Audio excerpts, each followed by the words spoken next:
Hi folks, how are you doing? Welcome to new video. Think about it. You died in your sleep last night. Your body and mind were replaced in a copy body of yours. A copy that has all your memories. I say this happened. How can you deny it?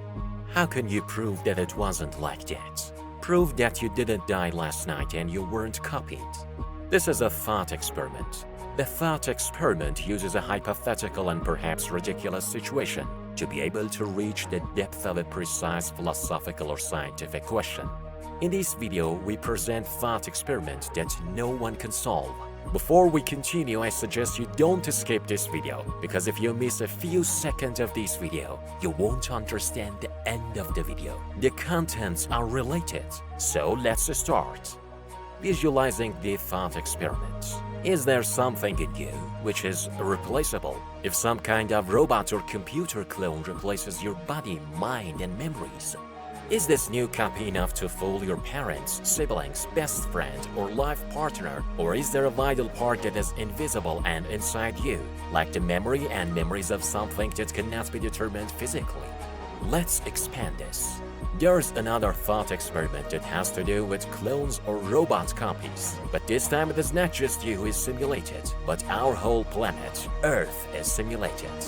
Imagine that somewhere in space there's a planet that is similar to Earth. We call this planet Twin Earth. On Twin Earth, there's an exact copy of everything we have on Earth. Every object, place, animal, human, cell, everything that is here has a twin on Earth. There is only one difference in these two lands. That is the way people refer to the chemical composition of water. Here on Earth, we know that the word water means H2O. But let's think that in Twin Earth, the chemical composition of the word water is XYZ. That is, all people on Earth and Twin Earth say water. But if you ask their chemical composition, it is different. Now suppose there's a person on our Earth. Let's call him Jimmy. On that strange distant planet that is Earth's twin, there's also a twin Jimmy who acts in exactly the same way at the same time. That is, if Jimmy raises a glass here, Jimmy the twin also raises a glass. Imagine that they are asking for water. Both of them seem to say the same thing. For example, they say, "Please give me a water." But what is underlying the word water is different in each of these planets. And on Twin Earth, it was XYZ. But it's called water. Keep this in your mind. Hilary Patna conducted this thought experiment to prove that meaning is not in the mind. The fact that two people have the same idea in their head and this idea has the same meaning for each of them does not mean that they are referring to the same thing in their physical reality. Meaning originates from our outer world as much as it originates from our inner world. This idea is very similar to Schrödinger's cat, which you may have heard of.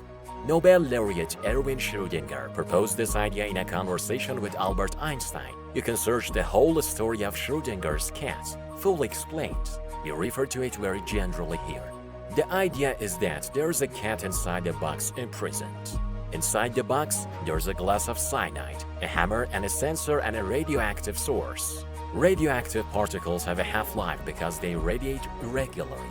The sensor and the hammer are set so that in case of radioactive radiation, the hammer will break the cyanide glass and the cat will die.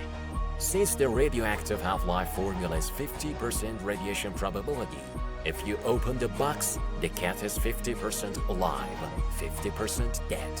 But it cannot be said that the cat has a 50% of its body cells alive and 50% of its cells are dead.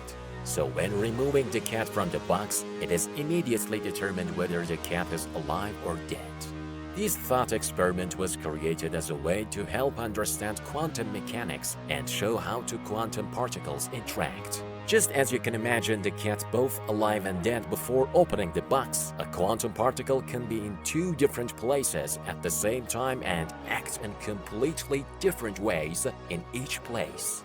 This is what Albert Einstein called quantum entanglement or action at a distance. Although we have known about quantum entanglement for nearly 100 years, nothing can explain how or why this entanglement occurs. These mysteries have given rise to several theories, one of which is the theory of multiple worlds. A theory that some people use Schrödinger's cat to support. They say that when you stand on the top of a closed box, you are not sure if the cat is dead or alive. People who believe in multiple worlds say that at the moment you are part of two different worlds, that your position is temporarily between these two worlds, and the moment you opened the box and saw that the cat was alive, you separated from the world where the cat died. It means that both worlds exist, but you came from the world where the cat is alive. But in another world, there's a version of you that sees the cat as dead. But no one knows where that world is and what that version of you is doing there. It seems very confusing, but when you relate this issue to your own life, it becomes even more strange.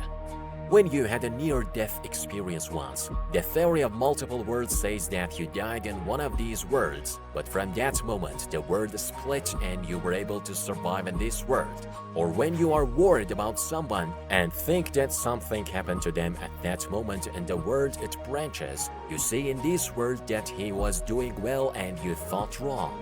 But in a world that branched off from you and there's another version of you, something really bad happened to your friend. Now let's add a variable to a thought experiment to see how much it affects our thinking. A train is moving on the tracks. This train's brakes failed.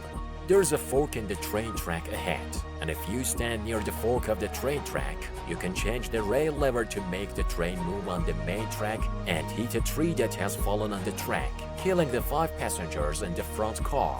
Or if you change the direction of the train so that the train continues to move on another rail, but there's a child playing on that rail, and with this change of direction, the train hits that child and stops. In the end, this child dies, but the 5 people in the first wagon remain healthy. So you have 2 choices. Either let the train continue on its path until 5 people are killed, or change its path so that 1 person is killed. What do you do? Pay attention. We are not looking for the right answer. There's no such thing as the right answer. So you might say that it is better for 1 person to die than for 5 people to die. I will change the rail path. So now let's add the variable we say to the test and see if your opinion changes or not. Suppose that child on the rail is your child. What decision do you make now? Maybe 5 people are killed here. It will be easier for you than your child who is 1 person. Let's go to another famous thought experiment, which is known as Barber's paradox or Russell's paradox. In 1901, an English mathematician named Bertrand Russell proposed a paradox to show the shortcomings of set theory. Let's see what this paradox is. Pay attention. In a village, there's a barber who claims that he only cuts men from the city who are unable to cut their own hair. Now, who fixes the barber? Because the hairdresser is able to shave himself, but he claims to shave people who are not able to. So if he is able, he should not shave himself. We have nothing to do with the mathematical discussion of this matter, because by limiting the theory of sets, which is related to mathematics, and the principle of this paradox was also proposed for him, a not very interesting mathematical answer was proposed for him. But our discussion is not about solving this puzzle. We are examining thought experiments. At the beginning of this video, we said something that we want to summarize at the end and get it to it again. I will repeat that thing again.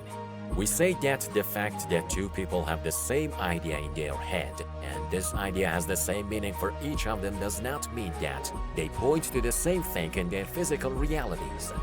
Meaning originates from our inner world as much as it originates from our outer world. Now let's examine this issue with the allegory of Plato's cave. There's a cave where several people were imprisoned. These prisoners only see a wall in front of them. They don't have the ability to turn their head to see what is going on behind them. Behind all this, there's a burning fire, and in front of the fire there are statues. The shadow of these statues falls on the wall. Each prisoner chooses a name for these shadows. He imagines them as special beings until one of the prisoners unchains him. He turns his head and can see outside. He leaves the cave and gets acquainted with the real light. He understands that the truth is not the light and shadow in the cave. There was fire in the cave, not a real light. It was a statue, not a real object. He returns to the cave to explain to the prisoners what is going on outside and in the real world. But when he talks about the prisoners, they say you are lying. They don't believe it. In fact, Plato attributes the shadows that every prisoner sees on the wall to people's beliefs and opinions, that others don't want to have their opinions challenged. Anyone who interprets reality differently from what we believe, we call him a liar. Everything in our world is the world we perceive and think is right. It may just a projection and a misunderstanding of the environment which has formed our opinions, like the prisoners in the cave. Okay guys, and this was several thought experiments for which no one has an answer and challenges our opinions. Hope to see you again.